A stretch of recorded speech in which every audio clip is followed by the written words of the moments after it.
Go ahead. New York Racing Parimutuel Wagering and Breeding Law, Section 102, provides that the New York State Gaming Commission shall consist of 7 members appointed by the governor by and with the advice and consent of the Senate.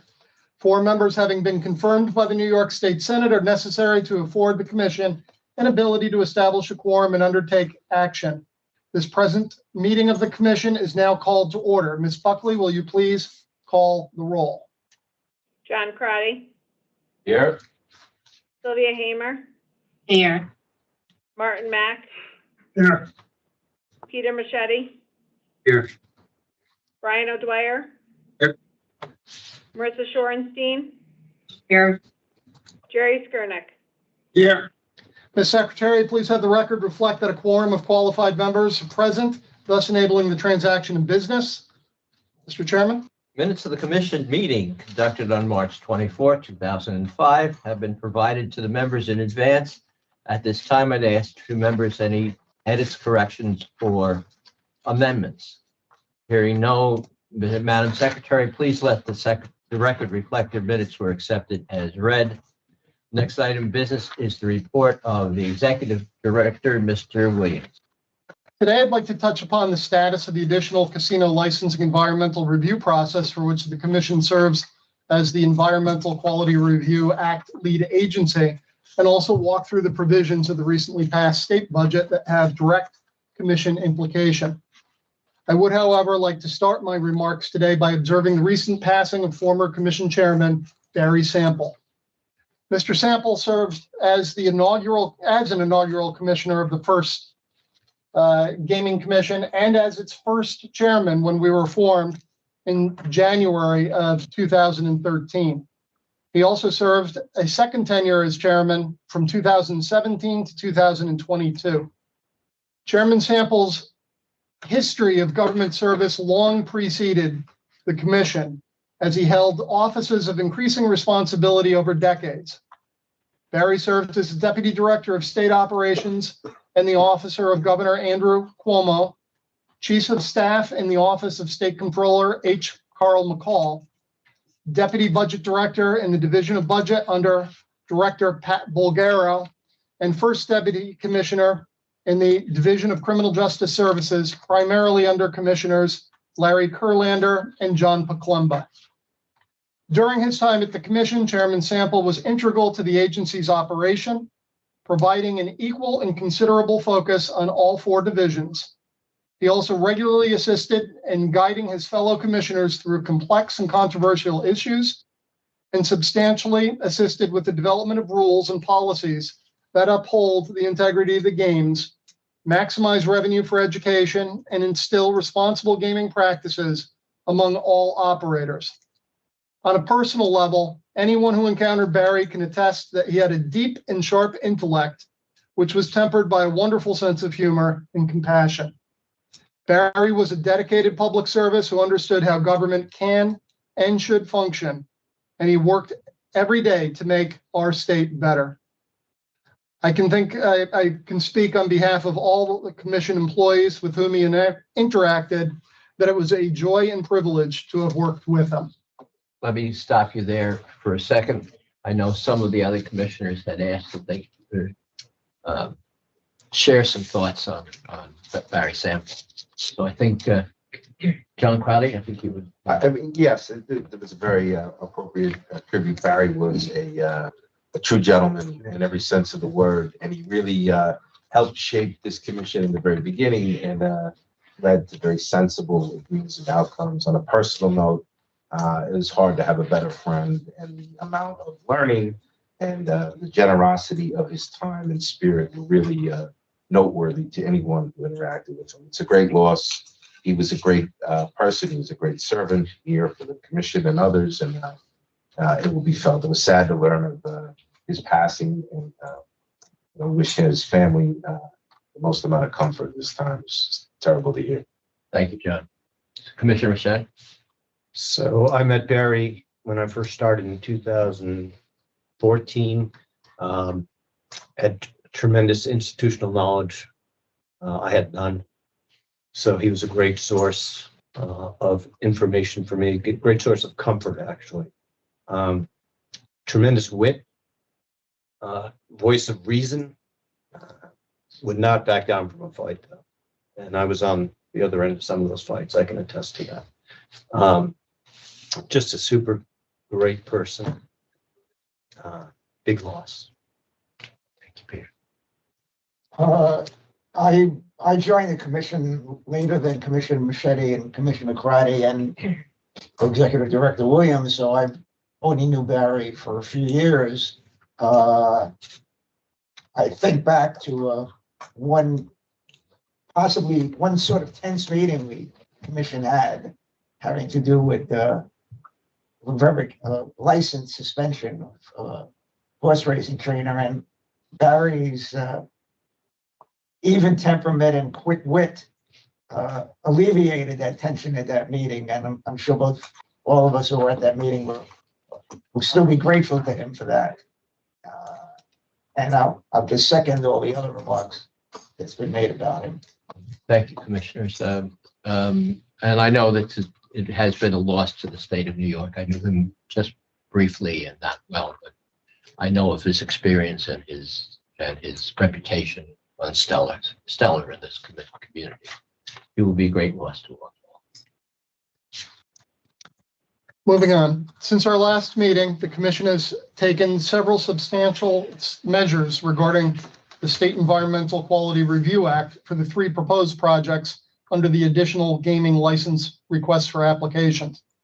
Specifically, for the Avenir, Caesars Palace, Times Square, and Freedom Plaza, the commission issued a declaration of lead agency, reviewed a full environmental assessment form, part 1 for each proposal, reviewed and provided comment on a full environmental assessment form, part 2, identification of the potential project impacts, and part 3, the evaluation of the magnitude and importance of project impacts and determination of significance, and issued a determination of positive significance. Accordingly, we also made available the proposed draft scope of work for each project and conducted public scoping sessions for each. The scoping sessions that were conducted were for Freedom Plaza on May 20th, the Caesars Palace Times Square project on May 21st, with a continuation on May 28th, and the Avenir project on May 22nd, with a continuation on May 29th. There is a tremendous amount of material, including video and transcripts of each of the scoping sessions, posted on the Commission's homepage on the environmental review materials for additional casino license applicants button. We are in the process of evaluating all the comments that were received, those from the virtual public scoping sessions and those received in writing. After review, we will decide what changes, if any, need to be made to the draft scopes of work, and then we will issue a final scope of work. I want to remind people that there's still time to submit written comments for our evaluation on each of the 3 projects. They can be submitted by mail or by sending them via electronic mail to addresses that are posted on our website. They all, however, must be received no later than 5 p.m. on June 12th, 2025. Finally, today, I want to provide a brief overview of the recently enacted fiscal year 26 state budget. The law contains 7 parts with specific applicability to commission operations. One provision affected the parimutuel tax. The enacted legislation was a modification of the governor's proposal, which was a modest revenue neutral set of tax simplification changes to how New York collects parimutuel revenues on horse wagering. Included within the enactment was an attempt to better equalize the state tax on wagers between in-state tracks and out-of-state advanced deposit accounts. Industry sources indicate that out-of-state advanced deposit wagering platforms handle nearly 40% of the parimutuel wagering in New York State. The enactment also reforms the breakage system, wherein bettors would have their winnings rounded down from the nearest nickel to 50 cents, depending upon the type of wager and the amount of the wager or the payout. The new law also requires rounding of winnings to the nearest penny for most bets. As you might recall, Chapter 59 of the laws of 2021 authorized Article 13 licensed gaming facilities to petition for a reduction in the tax rate imposed upon the operation of slot machines. Such a chapter was set to expire and deemed repealed 5 years after its effective date. This budget extended the expiration for an additional 5 years. For the past several years, the law has enabled certain regional off-track betting corporations to apply to use capital acquisition funds for limited corporate purposes. This year, only the Capital District Regional Off-Track Betting Corporation received such authorization. The budget also included funding for advanced image research program to be conducted at the Cornell Ruffian Equine Specialist Hospital near Belmont Park. The proposal requires NYRA to invest $2 million for advanced imaging equipment at the equine hospital, while the state will provide operating funds for an initiative totaling approximately $18 million over the next 3 years. Functionally, the research will refine risk factor assessments for fatal musculoskeletal injuries in thoroughbreds, basically in the fetlock joint, building upon work conducted in Hong Kong, Australia, and the University of California at Davis. The budget also reduced the state retention from video lottery gaming devices located at Batavia Gaming, which is operated by the Western Regional Off-Track Betting Corporation, from 49% to 44%. The additional revenue is required to be used to reduce costs of non-executive and non-managerial employees' healthcare coverage, to increase salaries, wages, or benefits paid to non-executive or non-managerial employees, and to increase payments to the corporation's member municipalities. Western estimates the tax savings will equal about $4.5 million annually. The budget also included a change of terms to some members of NYRA's board of directors, extending them to keep continuity of leadership through the conclusion of the rebuilding of Belmont Park. The enactment also sets minimum professional experience or involvement in thoroughbred racing for some members of the board. And finally, since commencement, $6 million from mobile sports wagering revenue has been dedicated to problem gambling education and treatment purposes. This year's budget increases that amount to $12 million, provided that the increased amount may only be expended pursuant to a plan approved by the director of the budget. Mr. Chairman?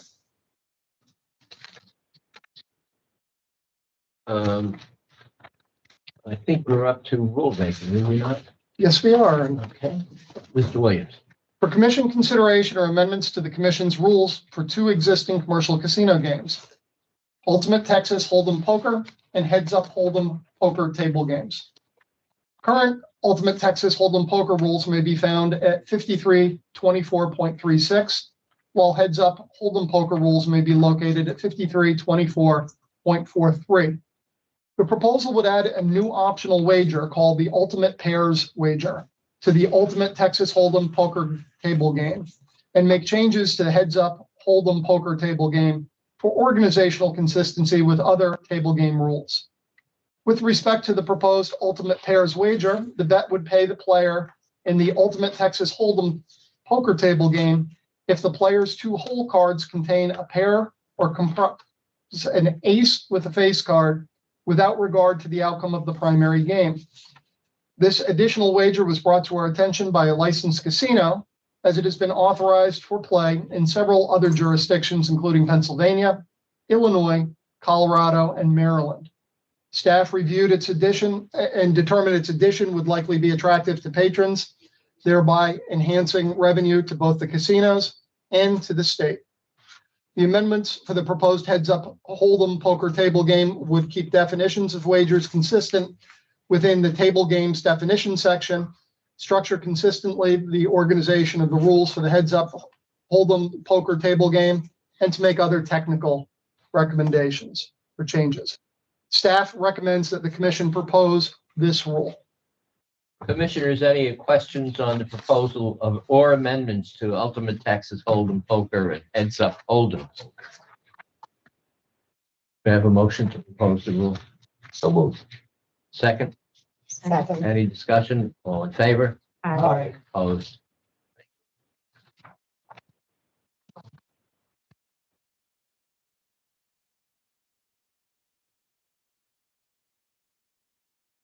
Time for my chairman's report. I've traditionally used this portion of the agenda to provide updates on my activities during the time since our last meeting and to focus on attentions on items I believe important. In a little over a month, the Commission will be receiving applications to obtain one of the 3 potential licensees for the operation of a casino in New York. A vital part of the selection process, as enacted by the legislature, is the Community Advisory Committee. The committee, appointed by certain public officials in an area in which the casino operates, seek to operate, must vote by a 2/3 majority to advance an application to the Gaming Facilities Location Board to consider the application. An abstention or absence from the CAC is considered a no vote.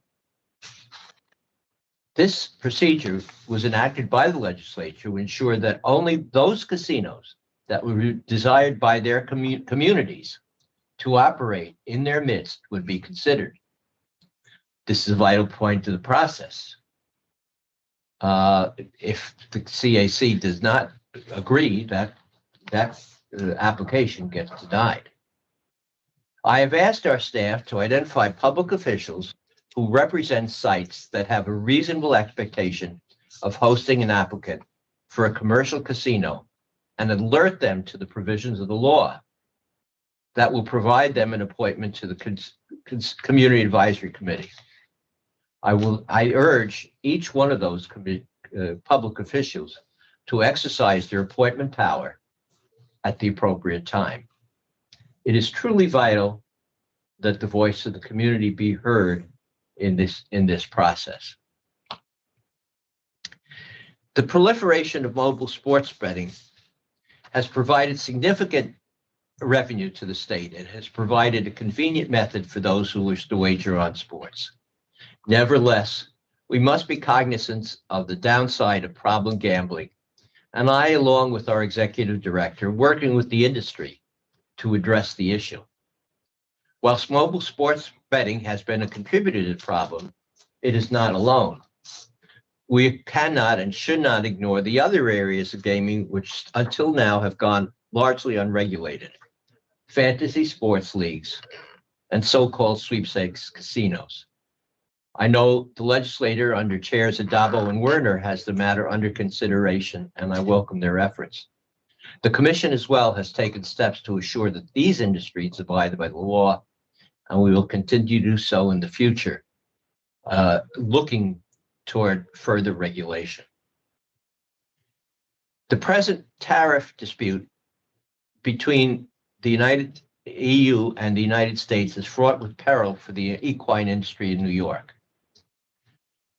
The United States has proposed tariffs on the import of horses from the EU, and the EU is considering imposing retaliatory horse tariffs, which would substantially harm the free flow of horses between the two jurisdictions, to the detriment of the industry in New York.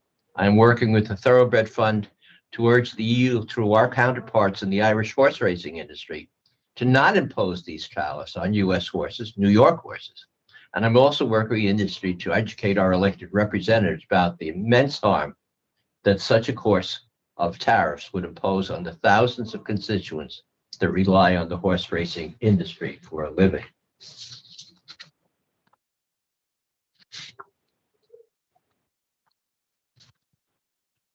I'm happy to report that, as I had discussed with you in the past, that the agency has renewed efforts to bring on seasonal college interns so as to better prepare the next generation of gaming regulators.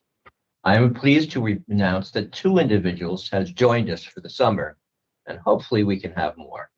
James Donovan, who just graduated from the University of Buffalo, has joined our Lottery Customer Service Center in Buffalo to support the office and help prepare for the lottery's annual presence at the Erie County Fair in August. And Isabella Richards, from a junior at Florida State University, has joined our counsel's office in Schenectady this summer to start the important legal work done at the agencies. We welcome both to the commission and remind college students that we still have internships positions available for this summer, and urge them to get in touch with our office in that regard. What else we have here? Yep. I want to put a plug in now for our Saturday, which marks the 157th Belmont Stakes being conducted once again at Saratoga Racecourse while Belmont Park is being redeveloped. As with last year, the final leg of the Triple Crown is the centerpiece of the 4-day Belmont Stakes Racing Festival, which kicks off this Wednesday with the New York Showcase Day. The race card is phenomenal. Wednesday, there are 6 New York bred restricted stakes races, plus the Grade 1 Beverly Arts Diamond Steeplechase. The Thursday's card features Grade 2 International and Grade 3 Poker. Friday's card features Grade 1 Acorn, Grade 1 New York, Grade 1 Ogden Phipps, Grade 1 Just a Game, Grade 2 Belmont Gold Cup, Grade 2 Bed of Roses. Belmont Stakes Day will see graded stakes, Grade 1 Metropolitan Handicap, 1 and a Grade 3 Peanut Ridge, Grade 3 True North, Grade 1 Woody Stevens, Grade 1 J4, Grade 2 Wonder Again, and of course the Grade 1 Belmont Stakes. Sunday we'll see Grade 3 Soaring, the softly contested. I having seen all these great races, I don't know whether I should be happy or sad that I am prohibited by law from betting on any of them, but I have. I'm sure that all of us here at the commission welcome the good news that we read in the papers that the Belmont, that the Breeders' Cup would be hosted at Belmont in 2027. That is terrific news for the industry and for all of us. Finally, I wanted to weigh in on something that is very personal to me. I did want to weigh in on the enforcement of the whipping rule in stakes races. I understand that this commission has been preempted by federal legislation from enforcing any standards regarding the whipping of horses. Nevertheless, at a time when racing has under increased scrutiny regarding the treatment of our equine athletes, the imposition of minimal fines for violation of the rule provides increasing incentives to jockeys to violate the rule as they seek to spur the mounts to greater speed. The industry and its regulators need to understand that lax enforcement of the rule will ultimately cause great harm to racing as we know it. I look forward to hearing from all of you in the future, and I will take a motion to adjourn. Moved. Second. Second. All in favor? Uh, The meeting is adjourned. Thank you.